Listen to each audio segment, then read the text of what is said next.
Don't mind me why I'm filming right now. Because in a few days, I think my delivery katana, like my gloves, and my gun. But don't tell somebody. The gun is just a toy.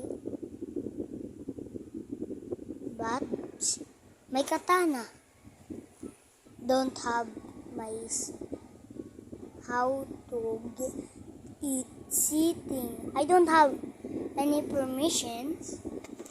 I don't have the for the to place to where to put it. So